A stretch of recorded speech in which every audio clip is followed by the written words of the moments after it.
So let's compare the flagship iPhone 16 with the mid-range Samsung Galaxy A35. Now pricing, it's going to be expensive on the iPhone 16. You got $800 when you get it through some type of carrier, or $830 if you get it fully unlocked, which is way more expensive than the A35. If you get it unlocked without any carrier, to just north over $300. But I really want to talk about it at the price, which is free on prepaid when you switch over to Metro, for example. So you can get the Galaxy A35 really cheap on Metro, on Boost, on several prepaid carriers. So this makes it a good comparison of what you're getting from a flagship iPhone 16 and a mid-range free device, Galaxy A35.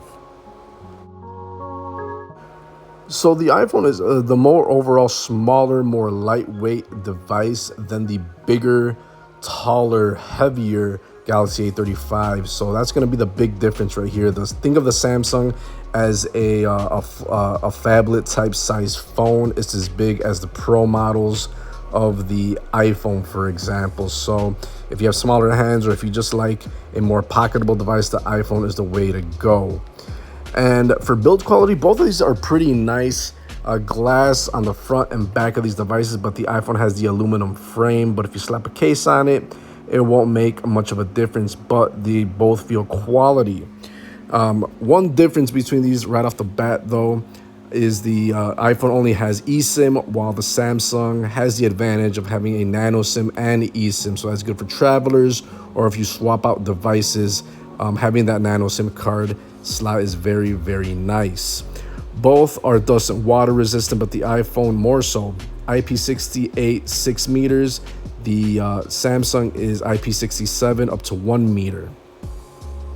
As for the displays, you have a bigger overall display on the Samsung, thus the bigger overall size, 6.6 inches of screen versus 6.1 inches on the iPhone. But the iPhone has slightly thinner bezels. Now for the display, the iPhone has a lower 60 hertz refresh rate, while the Samsung has a very nice, super fast and speedy 120 hertz.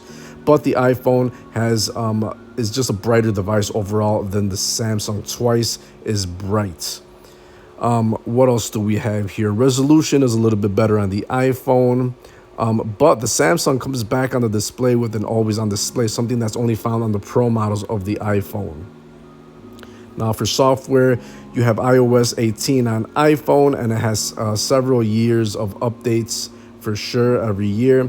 The Samsung has the latest Android 14, and it will get 4 years of Android updates with Samsung UI on top. So it's a matter of preference, but both of these you could use in the future for several years without any issues. Chipset, you have a very powerful flagship A18 on the iPhone. You have a mid-range Exynos 1380 on the Samsung.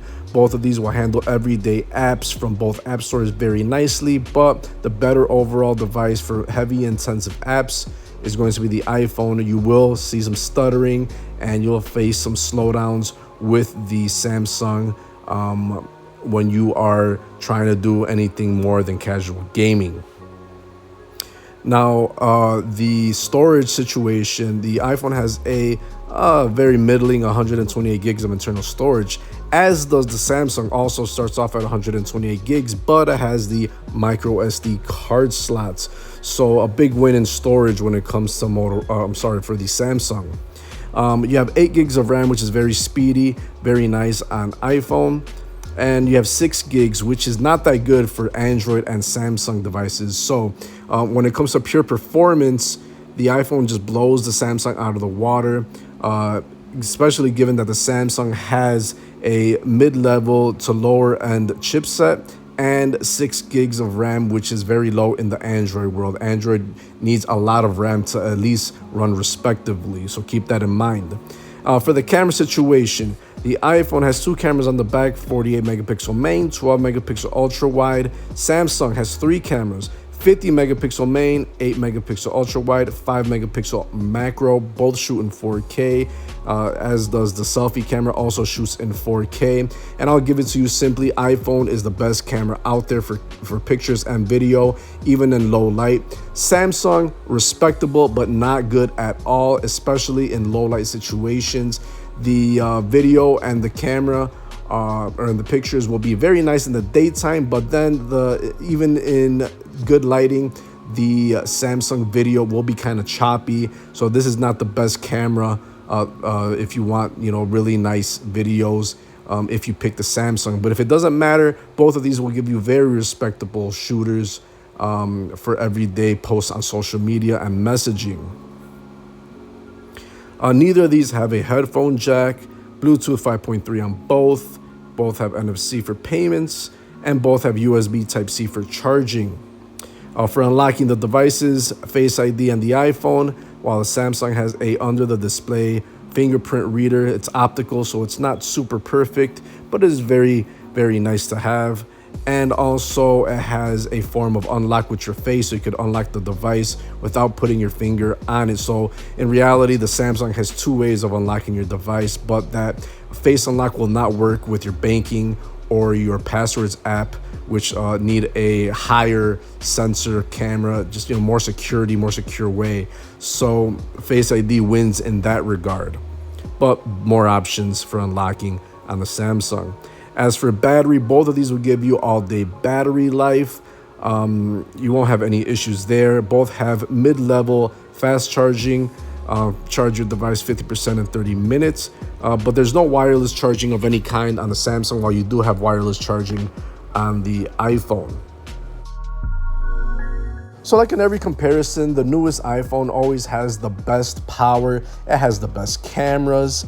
But in a lot of cases, the competitor, if it's an Android phone, it has a lot of features that the iPhone simply does not have, like the SD card slot.